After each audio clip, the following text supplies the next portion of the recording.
Hey guys, I am so pumped to talk to you guys about Instagram today. I'm just gonna give it a couple minutes, give you time to pop on. I know it's a little bit of a delay when you first start a live video. When you guys pop on, if you wanna comment or show me a heart or something so I can see you. Hey Angelica. Hey guys. I see you now. I'm super pumped. So probably gonna start off just introducing myself to you. For those of you who don't know me, I'm seeing a lot of new faces in this group. So I'm super pumped to get to talk to some new people. Hey Erin, I see my team in here. So they're gonna be like, heard this before. Heard this spiel from Jenn before, but hopefully it'll be some new info for the rest of you guys. And you'll have some new tips and tricks to integrate into your Instagram. So there's a bunch of you on, so I'm gonna just kick off. So I'm Jenn Richardson. I started coaching in 2013 as a discount coach.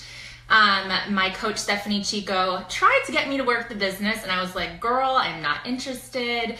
Let me just drink my shake, leave me alone. And she was like, okay. But after a year of discount coaching, I was like, you know what? This business is incredible. This company is incredible.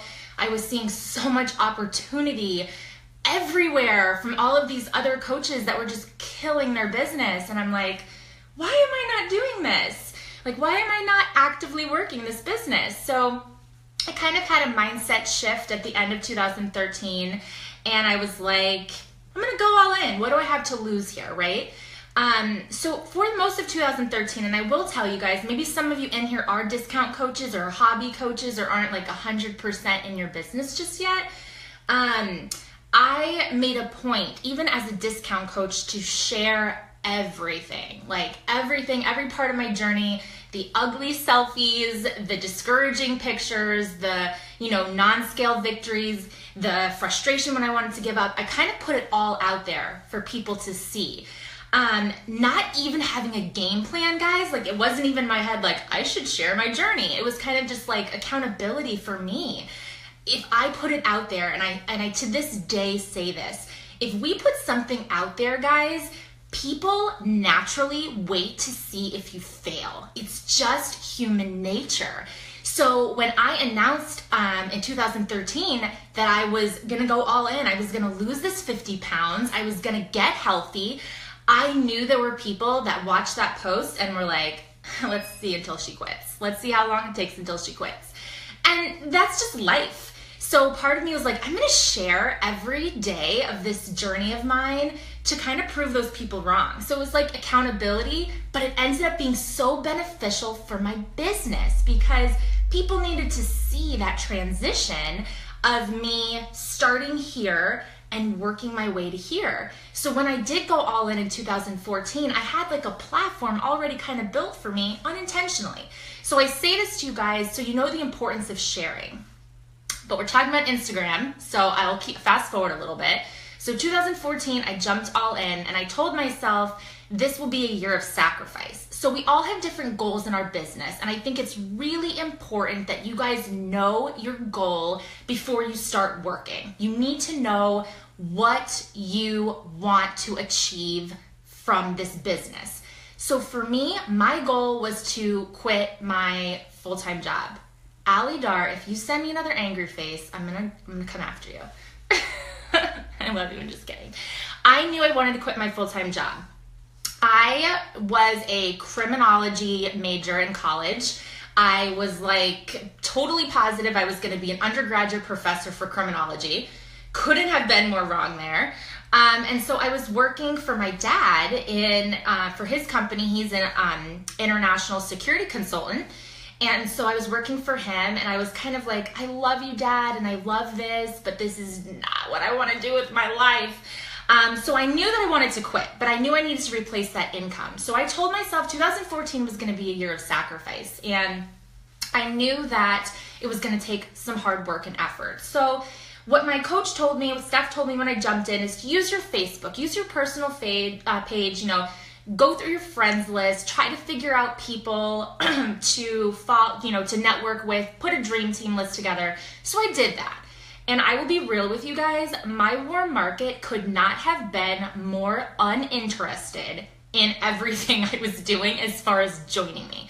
It was basically like, cool, I'm gonna watch you do those workouts, but I do not wanna buy your shakes and I do not wanna join your team. So thanks for that, but no thanks. So that can be really discouraging, and I'm sure that some of you guys in here have been there. Like, you're putting your life out there, you're sharing your journey, but your warm market could be less interested. Like, they're just not wanting to do this. They just, there's no connection there. So I could have said to myself, you know what? I suck at this. Like, I'm clearly not going to be a good coach.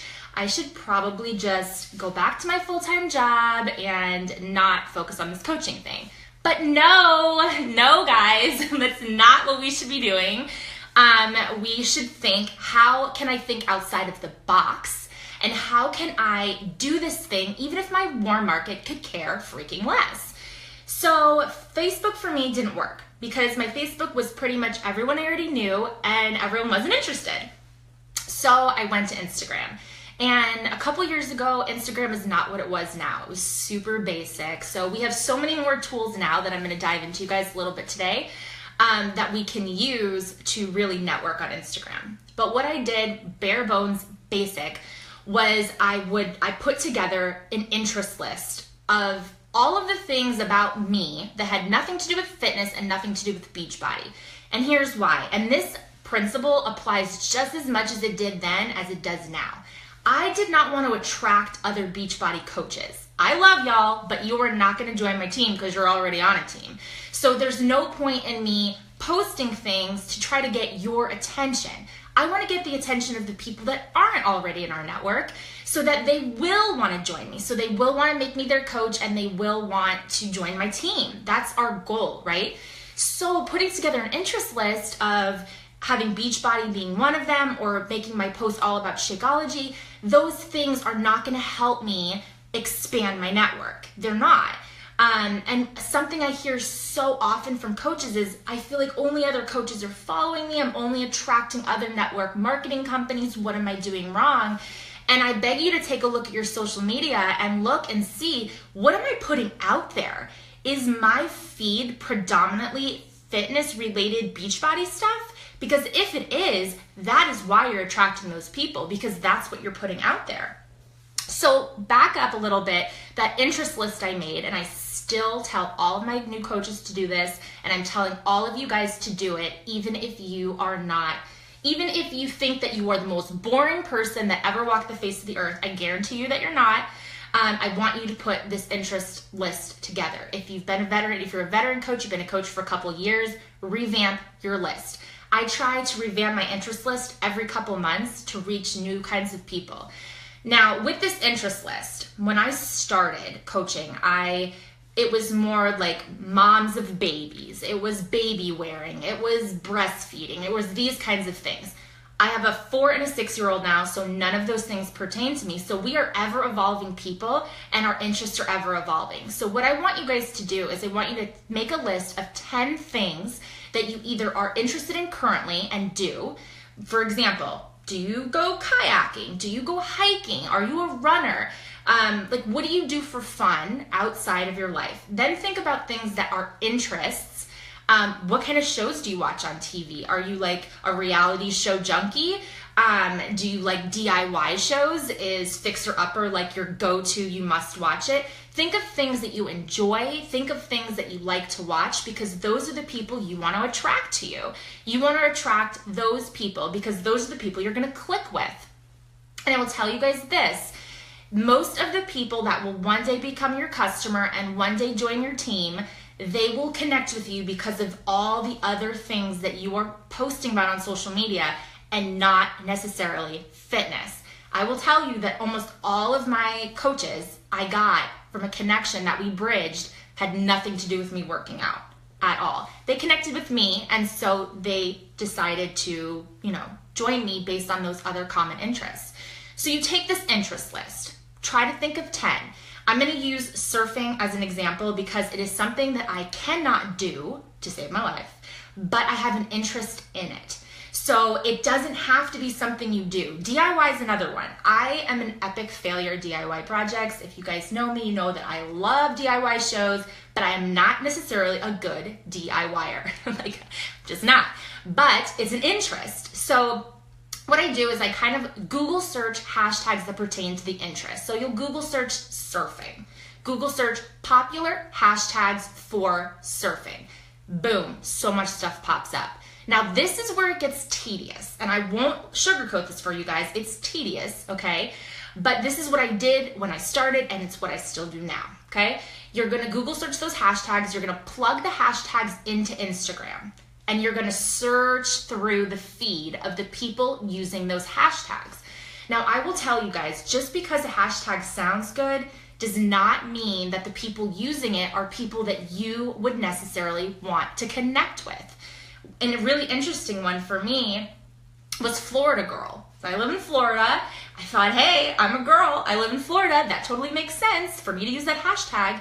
But then when I really scrolled through the list of people using it at the time, it was not the type of people that I was actively trying to attract. So that hashtag, while it sounded good, wasn't good for me. So it's more than just picking hashtags that relate to your interests. It's really doing the research on the hashtags to see if the people using it are people that you would connect with. So again, it's tedious. And so after I have this hashtag list, I put together 25 of the best hashtags that pertain to my interest list. Now, this list is crucial because you're gonna use this list every single day during your power hour. And I'm gonna throw some numbers at you guys because it changes at what stage of your business you're in. It changes on what your goals are at the time. But when I started, and this was in 2014, my goal was 50 people a day. That sounds like a lot. It was 50 people a day that I wanted to add to my network and I wanted to actively converse with and relationship build with. You can imagine by the end of the week how massive that list was. So I was a pen and paper person. I still love pen and paper for certain things, but when you are really getting started with trying to create a master list of who you're engaging with, I will tell you guys, pen and paper just does not work. It doesn't work for staying organized. Your follow-ups will get messy. It will be really hard to backtrack and look through the people that you were interacting with, who wasn't interacting with you. You know what I'm saying? So what I use is Google Sheets. You can use an Excel spreadsheet, but what I like about Google Sheets is that I can pull it up on my phone and I can pull it up on my computer and it syncs everywhere. And the next question I know you guys are thinking, because this is what people usually ask me, is what does my sheet look like? What does my Google Tracker look like? And it's so basic.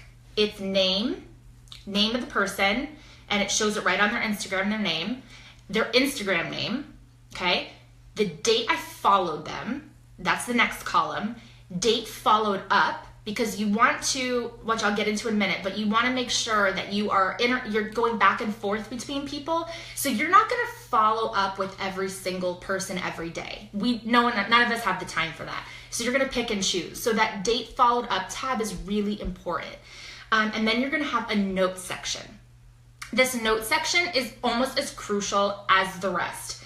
Because if you are doing 50 people a day, which I'm not saying you should, but I'm just saying that's what I did, you are quickly going to forget who the heck you followed 3 days ago on your 5th day. So the notes, I only put notes in for the people that are dream team material. These are the people that I really want to recruit, I really want to work with in some way, shape, or form. And I will say in 2014, I was not sales focused, I was coach focused. My goal was to grow my team. It was not to recruit challengers. That was my focus then. Fast forward a few years, my focus has changed, but that's where I was then. So it was very recruiting focused. I was told early on to make big money in Beachbody, you want to grow a team. So I'm like, okay, I'm going to recruit. This is what I'm going to focus on. So my list at that time was very, who do I want to join my team? Who's on my dream team list? And the notes section referenced that. So in the notes, I would say, she's a mom of 2 boys. So I related that back to myself. She lives in Florida. I would relate back to myself. She loves going to the beach, relating back to myself. So you're trying to find people that when you connect with them, that they look at your profile and they're like, yes, I totally get that. Like, I vibe with her. So you want to write in that note section why you followed them. What stood out about them that made you want to follow them? And not every single person on that list are going to be people that you want necessarily to join your team or a dream team material. People that you're following, you have a commonality with, right? That you have an interest. Their profile sparked you. You said, okay, I like these people.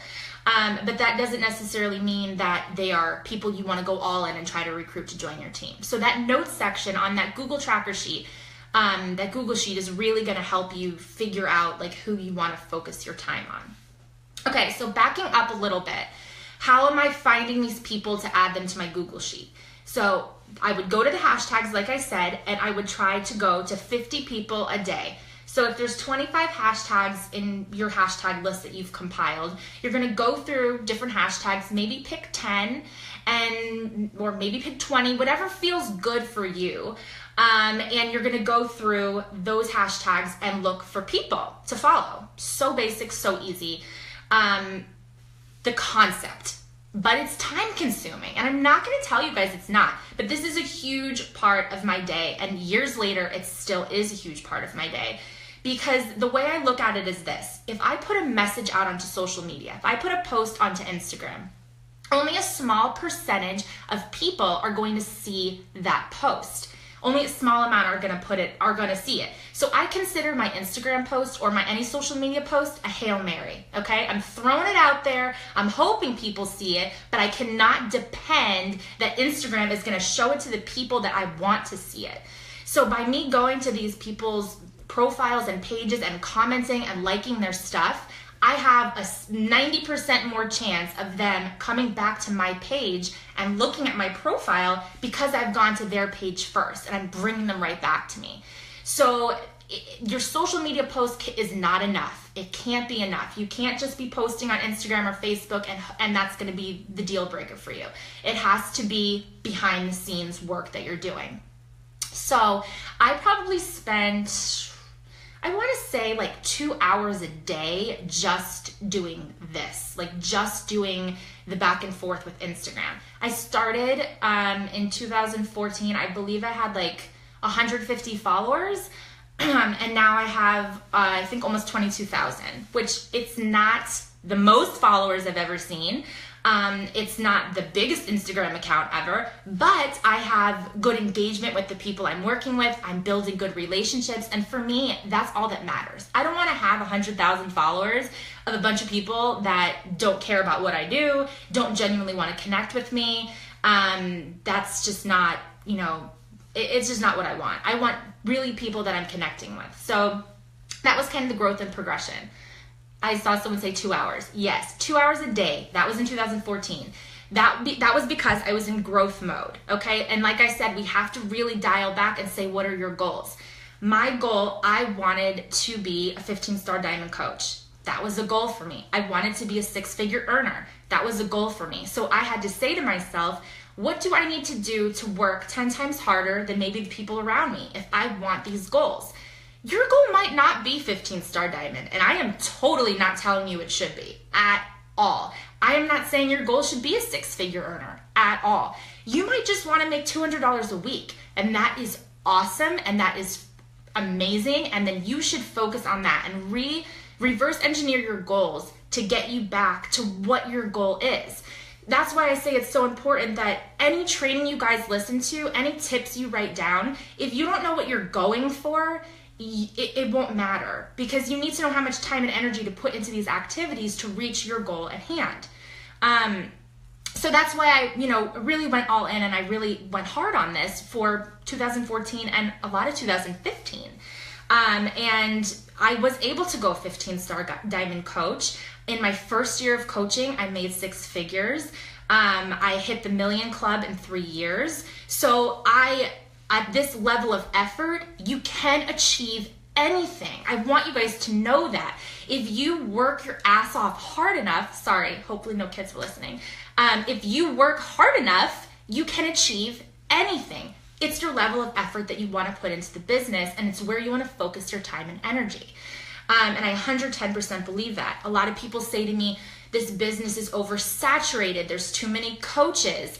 No, there's not too many coaches. What you guys need to think to yourselves is, how can I outwork the coach next to me? And how can I set myself apart to be different from all these other coaches in the network? What can I offer that's different? How can I run my business differently to set myself apart and make myself look special and different or whatever? That's what you guys want to think about. And it might sound so basic that I'm talking to you guys about an interest list, but that is where you really need to dial it back and think about, who am I? Who am I trying to attract? And then what am I doing with it? Okay? So I spend a portion of my day, so let's fast forward to now, just what I do now. I do 10 or 20 a day, so no more of the 50. I spend 1 hour a day doing just Instagram. And I spend a portion of the day going through the hashtags and networking.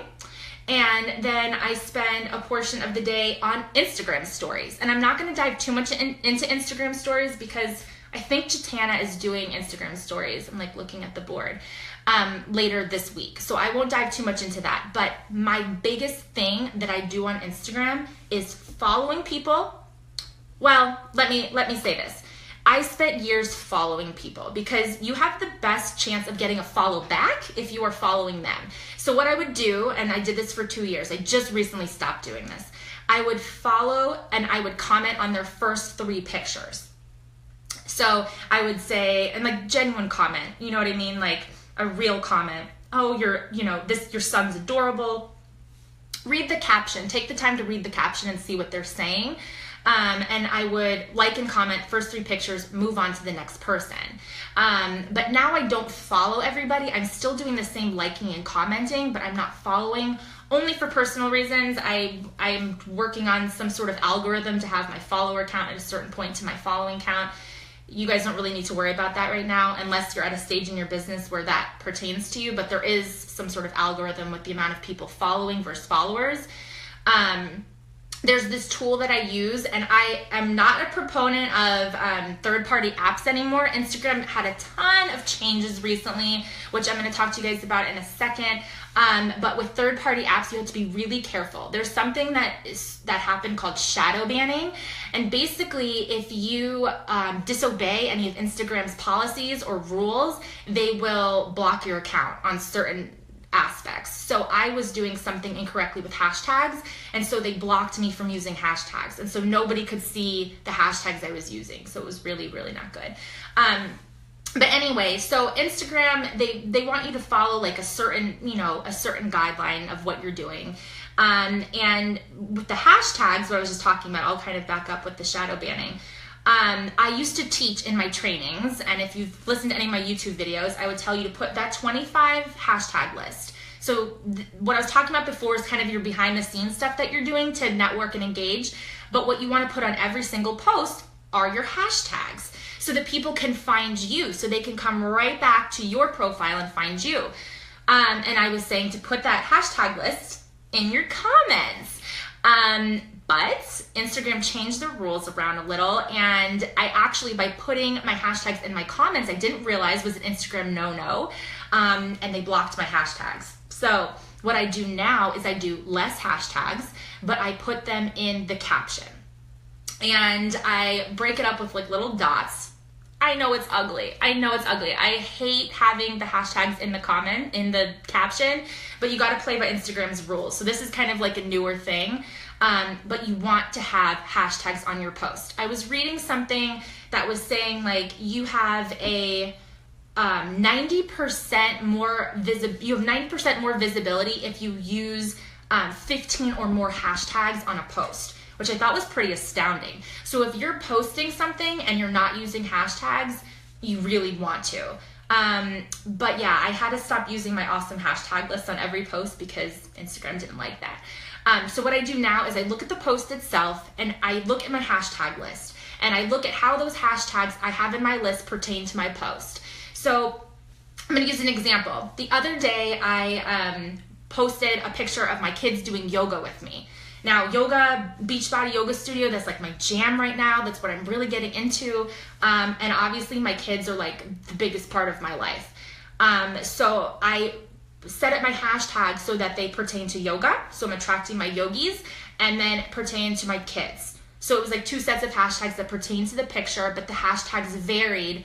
You know what I'm saying? I hope that makes sense. Maybe I can post in the captions like an example of the hashtags I'm using. So if your interest list is being a mom, and you're Google searching popular hashtags for being a mom, and then you're looking at all of the list of those hashtags, get a group of them going for that interest so that on your post you can plug those hashtags into the caption and you can rotate them out. I change my hashtags every 2 months because different people will start using the hashtags. Certain hashtags will be irrelevant. But that's what I do. And so everyone's going to be a little bit different. And I like to use Steph Davies. I don't know if you guys know her. She's one of my close friends, and the way she runs her social media is similar in concept to mine. But if I tried using the same hashtags she does, no one would be interested because we are such different people and we have such different interests. So while the quality of her pictures is amazing, the branding that she does, I couldn't use her hashtags and she couldn't use mine. So you guys really need to tailor these hashtags to you. I will tell you this, you do not want to be using basic like hashtags like Instagram fitness. Don't use that. Don't use ones that have like over 1 million, have over 1 million people that are using that hashtag, because your picture will get lost in the shuffle. And this is why I say, when you do that Google search of your hashtags and you get your hashtag list and you're plugging them into Instagram, that's kind of your 3 steps, I'm counting them. When you plug them into Instagram, you're really looking at what kind of people are using that hashtag. Also look at how many people are using that hashtag. So what happens if a hashtag is being used by over 1 million people, when you post your picture, your picture will get buried within 5 minutes. So if someone is trying to find people, if they're scrolling through hashtags and they're trying to network with people, they won't find you because your picture would have gotten buried. So I try to use hashtags that they have like maybe 50,000, 10,000 to 15,000, 50,000. 10 to 50,000 is like a good range of how many people are using that hashtag, because obviously it's used, but it's not so massive that people won't find you. Maybe even up going into the 100,000. But once you cross over into like 500,000 and above, the time ratio of people being able to see that picture, it drops. Does that make sense? I hope that makes sense. I see you guys commenting, and I'm totally going to go back after I get off and I'm going to look through your questions. But basically, you want to make sure that the quality of your hashtags are good in pertaining to Instagram and not just your interest list. So you can't skip that 3rd step of plugging those hashtags in. You need to make sure that you're going and you're diving into it and you're doing that. And so that's kind of what I do on all of my posts. Now, the other thing is your quality of posts on Instagram is also really important. So if you've got this great interest list and you are, networking and you're rocking this interest list and you've got these great hashtags and you've done all this research, but then we go to your Instagram and we see you not posting, or we see you not posting about the things that you're interested in. So these people that you're trying to attract, they come to your page and then they're like, wait a second, she said she was interested in surfing, but like there's nothing about the beach at all on her page. Or she said she was a mom, but like she doesn't have kids. I don't get it. So you want to make sure that you're posting about things that are actually your interest and you're actually posting about. So I'll use my interest list, and again, I change that up. I'm constantly trying to reach out and branch out and widen my net as far as I can get it. And so I'm changing that interest list up. I'm trying to pick up new things and switch it up all the time. So I will take my interest list and I'll look at the things I have on there and I'll say to myself, did I post about any of these things today? Did I post about being a mom? Did I post about my yoga? Did I post about Florida? Because that's like a niche for me. And I'll say to myself, did I post about these things? And for a lot of you guys who struggle with what to post about and what I should be putting on my Instagram or what I should be putting on my social media, this interest list will be huge for you to give you ideas of what to post about. Now, I will say this, because a lot of people ask me how much should I be posting, how often should I be posting. And I used to say between 3 and 6 times a day, because before Instagram stories and before other ways of engagement, the way the algorithm worked on Instagram was the more often you post throughout the day. So like I posted every 3 hours or something like that, I had a higher engagement rate because Instagram was saying my account's very active. People are actively commenting and engaging on my posts. They're gonna keep bumping me up. And that was how that algorithm worked. Well, it's different now for a couple reasons. Number one, the algorithm changed on Instagram. So it's no longer time, like in chronological order, which it used to be, which was awesome. Now it's engagement based, which I'm going to talk about in a second. I'm going to make a note to myself so that I don't forget to mention this to you guys. But it's engagement based now. So what you'll see at the top of your feed are the posts that got the most interaction and got the most engagement of the people you're following.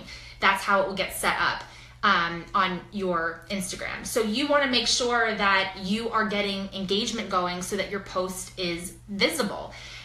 Comment pods. I just recently discovered this concept. So write that down, comment pods. How many of you guys are in a success pod? Or how many of you guys have a success partner? You can kind of show me a heart or something. If you don't have a success partner, if you're not in a success pod, you need to get that on your list of things to do just in your business in general. To have people to run and bounce ideas off of is huge.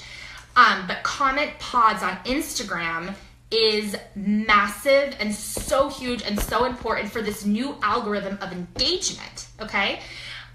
So what I did is I teamed up with a couple of bloggers and we set up a comment pod. Now, the comment pod that I set up, they're not Beachbody coaches. They do other things. I have a couple other girls in other MLMs and I have a couple of bloggers.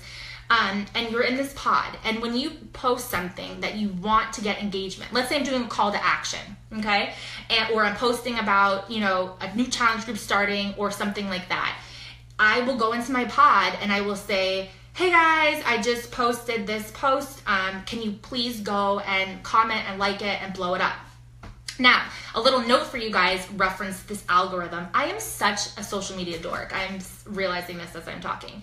But with the algorithm, with posting a picture, if it gets engagement within the first 10 minutes, if it gets good engagement the first 10 minutes, Instagram will push that post out to even more people because they see that that post is valuable. So the first 10 minutes, I could even say like the first 30 minutes is like probably the most crucial timing for your post. So if you have a comment pod and you're like, guys, or you maybe even tell them beforehand if it's more time sensitive, like I'm getting ready to post something at noon today. Can you guys pop into my page at noon and comment on this post?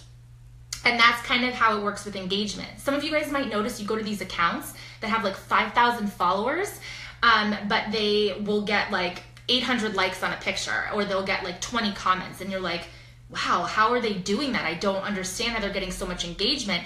And what most likely they're doing is they're in a pod with a bunch of people, who are going to their post and blowing up their post and getting the algorithm to be like, boom, this post is awesome, and it's getting pushed out to a ton of people, and therefore more people are seeing it.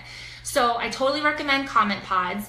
What I will say about the comment pods is they could be your success pod people. So I usually put my coaches in groups of like 3 or 5. We actually just did a big success pod boom in my team page a couple days ago, and we podded everybody up.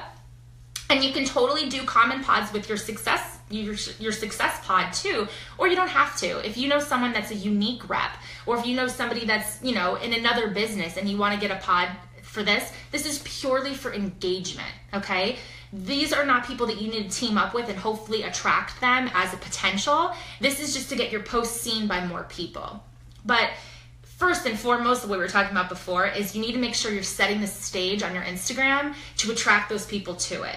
So I was saying about posting, the 3 to 6 times a day I was doing before. Now you only really need to post twice a day if you're actively using Instagram stories, which I'm sure Jatana's going to touch on. But what I've noticed with mine, and I'll just say this really quickly, if I'm actively posting on my Instagram stories throughout the day, I don't have to post an actual post on my page. because the algorithm is working. Instagram sees that my account is active. They see that I'm having engagement. They see people looking at my stories. So you don't actually have to post 6 times a day anymore. I would say 2 or 3. I would say rule of thumb, try to get 2 posts up. Maybe do 1 in the morning, 1 in the evening, or morning, afternoon, evening. Try to set it up like that. But be very conscious of the fact that you need to be posting things that pertain to your interest list. If you are only posting Shakeology selfies, if you are only posting workout videos, if you are only posting about Beachbody, chances are you're going to lose people that you're trying to attract using your other hashtags. Something else that I think is really important is the quality of the picture. So, and I kind of use this example when I do other trainings, but if you're walking through the bookstore and you're trying to pick a new personal development book, what grabs you first about the book? Usually the cover. I mean, you say, you're walking through the bookstore, you don't know what the book's about, you don't know anything, you just see the cover. What draws you to the book? The cover. So your Instagram, think of it like that. When someone pops to your page and they can see like those first 10 posts or whatever, what do they think about you based on those posts? Are your pictures dark? Are they blurry? Are they messy? Are they clean? Are you showing a clear vision of what you're talking about in your picture? Do a social media audit on yourself. Go to your social media and say, if I was somebody else scrolling through and I came upon my profile, what would I think about myself? And something I recommend more so on Instagram than Facebook, because Facebook is the way it's set up is just simply different. You scroll through a feed. Usually when you're scrolling through Facebook, it's your timeline. So you're just seeing post. But when somebody comes to your Instagram, they are seeing this clear laid out like collage of images. And I think in the first 10 seconds, our brain is either interested, not interested, and that's just how we work as human beings. So so outside of your interest list and the people interested in the things you're interested in, I also take it a step further and I think to myself, the type of people I'm trying to attract they will like my visual aesthetics of my branding, which is a whole other topic for another day, so I won't go too much into that. But I picked branding aesthetics for myself when I really got into Instagram. And I like bright imagery. I like bright, clean, clear, crisp pictures. Some people do really well with very muted, neutral tones, kind of darker pictures. It works for them. Again, I'm going to use Steph Davies as an example because if you go to her Instagram, her imagery is more dark and muted, but it's beautiful. So I'm not saying bright and colorful and pops of color everywhere with white is what you need to do, but you need to find some sort of branding aesthetic and stick with that. So the app that I use to edit all of my pictures, and I use my iPhone, I don't have a professional camera, is Pick Tap Go. It is an iPhone app. I don't know if they have it for Android. One for Android I know because my husband has it on his phone. It's called Snapseed. So Pick Tap Go is what I use. I've also dabbled with Snapseed. Essentially they do the same thing. But if you have a picture that you take and it's kind of dark, and not in a good way dark, but it's just dark because the lighting wasn't good, you can go into this app and you can brighten up the picture. But when I talk to you guys about branding on Instagram, I use the same filters on all of my pictures. So if you go to my Instagram, and for those of you guys who don't follow me, I'm Jenn Fit Couture on Instagram. But if you go to my Instagram and you look at my pictures, you can see they all have the same feel.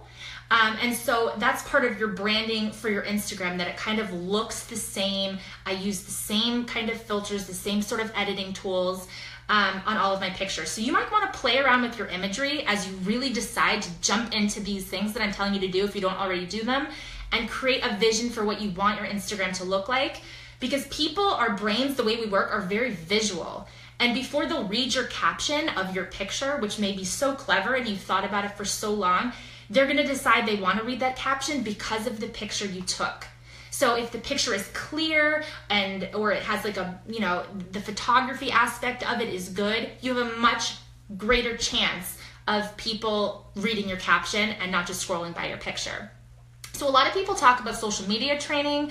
I did photography training. I joined photography groups. I'm not a photographer, but I did training on that to try to understand the visuals of photography and how to put together my social media so it looked a certain way and had a certain feel.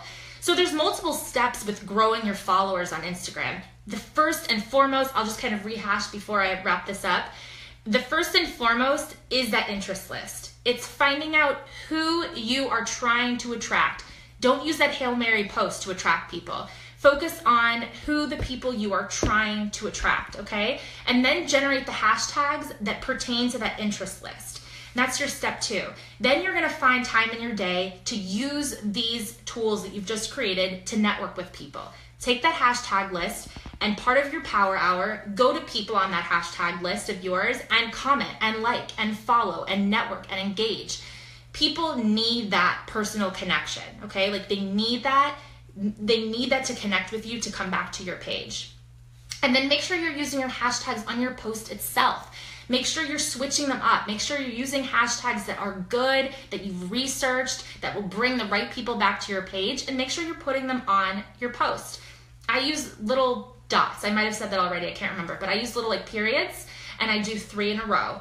And that's all I do to separate my post from the hashtags. And I see a lot of people doing that.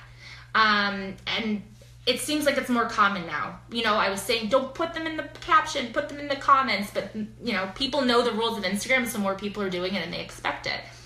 And so you're going to do that. And then you're going to use those hashtags for your own posts. So not just networking, but your own.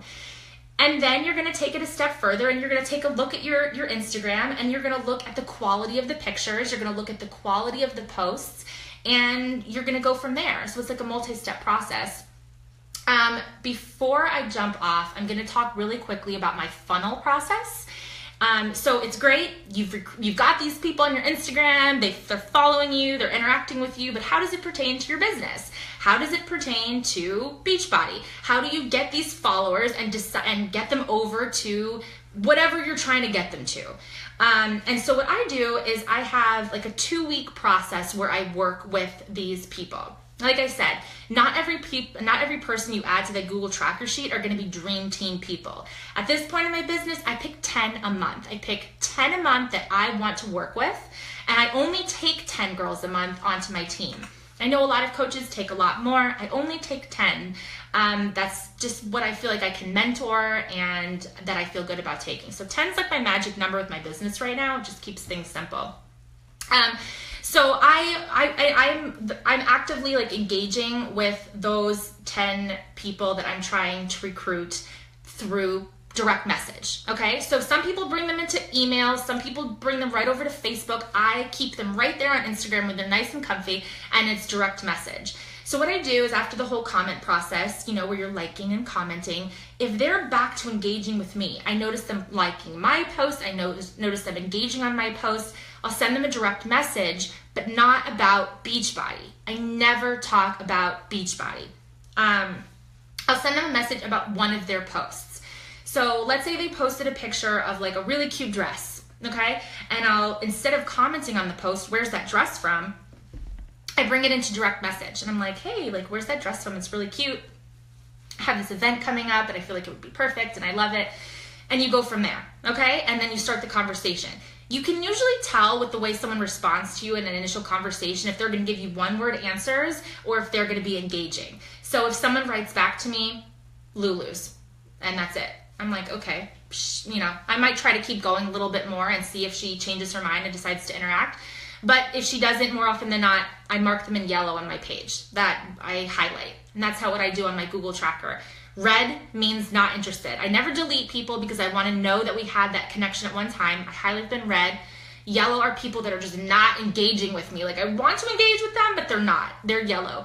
Greens are people that are actively engaging with me. I feel like there's a lot of potential there. I highlight them in green.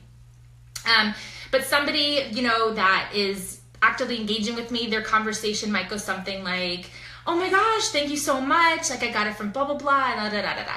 And then you go from there, okay? Another thing with types of messages and types of conversations that I bring into direct message, I try to pick topics that I feel like the conversation can go a little bit further. Clothing is an easy starter, but it's harder to keep the conversation going. So I'll give you another example.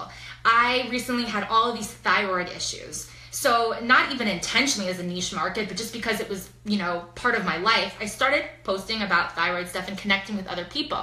So now as a conversation starter with people that are dealing with thyroid issues, asking them a question about their treatment plan or what they went through.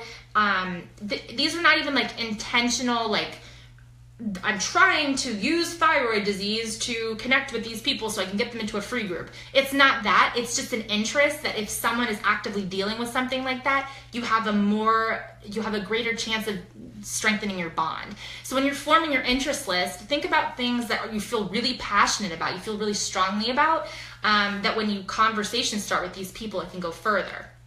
Okay, so these conversations start off basic, whether it's about kids or clothes or health or whatever it is. And then after about 2 weeks of conversation, again, this is why that date followed tab in your Google Tracker is so important. About 2 weeks after that, if I feel like the conversation is going well, I will invite them to a free group that pertain to their interest. Okay, so this isn't free group training, I realize that, but what I do to do my crossover as part of my funnel is free groups. It's crucial to my funnel process. I run 2 free groups a month that don't usually pertain to like fitness. They're different. So, I mean, it can pertain to fitness, but it's not like an ab challenge. It's not like a squat challenge. It's more specific. So we just did like a yoga challenge, for example, and we did like a pose of the day. We do personal development free groups. We're doing a budgeting group this month. Think about your interests. We did a DIY group. We did a crunchy living group. You guys, groups for days about your interest list. Again, back to that interest list. It's so important. And so I use that interest list to formulate my free groups. And then the people that I'm networking with 2 weeks prior to the launch of that free group are the people that I'm going to be messaging with. Okay, so we're going to be messaging about that interest. So if it's DIY, for example, that's that interest I'm focusing on because my free group is in 2 weeks. Those are the people I'm talking to. So the conversation naturally shifts to my free group because they don't know that my free group's starting in 2 weeks. I haven't announced it anywhere. Only I know. Only you know when your free group's starting. All they know is you're interacting with them about DIY, which they like and you like, and it's an interest for both of you. So after this 2-week conversation, maybe I'm asking about chalk paint. Maybe I'm asking about how she refinished her buffet in her dining room. Like, how did she do it? Then I will say, you know what? I decided to run a free group about DIY. And I'm going to bring in some other coaches and we're going to talk about different DIY projects. Do you think you'd be interested in that group? Guys, more often than not, they are going to be interested in your free group because it's right up their alley. It's exactly what you guys have been talking about. You're not pushing anything on them. They don't feel at all like you're trying to sell them something because you guys were just talking about chalk paint for 2 weeks. You were talking about how to refinish your buffet in your dining room. So this natural progression of the conversation feels very organic. It feels very genuine. You probably just developed a friendship. And that's the key. You never want to network with someone that you wouldn't be friends with. You want to network with people that you would be friends with, that you would hang out with every day in real life. Do you know what I mean? These are real people that you really want to connect with. So I invite them to my free group. And then I cross them over to Facebook. And that's when I get them into my funnel on Facebook, which is a totally different topic for another day. For the people that don't have Facebook, that I'm connecting with on Instagram, I do 2 different things. The first thing is I usually suggest that they create a blank account, which most are willing to do. I'm like, just create a Facebook, like doesn't even have to be your real name, just make something and I'll pop you into the group and then you'll have access to everything. And then I explain to them that I run 2 free groups in there a month. I call it my Fit Couture community group. Everything goes in there, all my free groups. And then I bring them over and they're like, okay, I'll do a blank account. Some people are like, I am against Facebook. I hate Facebook. There's nothing you can do to get me on Facebook. I do things via email instead. You can use the Challenge Tracker app. For me, free groups on the Tracker app doesn't work for me. Might work for you. You could totally try it. I didn't really like it, so I don't really do it, but I bring it over to email and I do a more one-on-one with them. So if the post of the day was a video and then it was a tutorial, that written tutorial, and there was some imagery, I will take the post of the day and I'll be like, day 1 DIY group, and I'll email it. Boom, send it off. And then we'll develop the relationship even more so through email. But most of the time I can get them to Facebook. And then I use those free groups to connect with them even more. So our conversations get deeper, we continue to talk. Then I time that if I'm trying to recruit them as a coach or I'm trying to get them into a challenge group, 2 weeks after the free group, I have a challenge group that starts, and I have a glimpse group. So the way my calendar works, it's very strategic on my conversations. So 2 weeks after the free group, my challenge group starts. 2 weeks after the free group, my glimpse group will go off. And I will invite to that. I'll be like, you know what? Seriously, no pressure. I have loved getting to know you for the past month. And I think you'd be amazing on my team. I have to just ask you, would you want to join my glimpse group? It's totally free. You could just get the information, see what you think about coaching, and let's go from there. But this is 1 month, basically, of conversation. They know you by now. They like you. You guys have connected. So it's more genuine. It's not just sending out that cold message and saying, hey, join my team. Like, I'm doing this glimpse group. I don't know you and you don't know me, but you should totally do it anyways. Do you know what I'm saying? Like, it just doesn't seem to work anymore. I used to do cold messages. I used to do hey girls. To me, in 2017, those don't work anymore. So you got to roll with the punches and see what works. And for me, this funnel process works really well. I do all of my recruiting on Instagram, all my challengers, all my coaches, everyone comes from Instagram basically. And then I funnel them through a free group, into a challenge group, or into a glimpse group, depending on why I connected with them in the first place. So that's kind of it, guys, in a nutshell of how I run Instagram. I know there was tons of questions. I feel really bad that I wasn't able to answer them as they were coming. But I will pop back in and I will try to answer all of those questions. But thank you guys for popping on. I hope this was helpful. I hope that if you don't use Instagram, now you're going to. And I hope that it'll help you grow your business and help you bridge more connections. But anyways, have a great day, guys, and I'll talk to you later. Bye.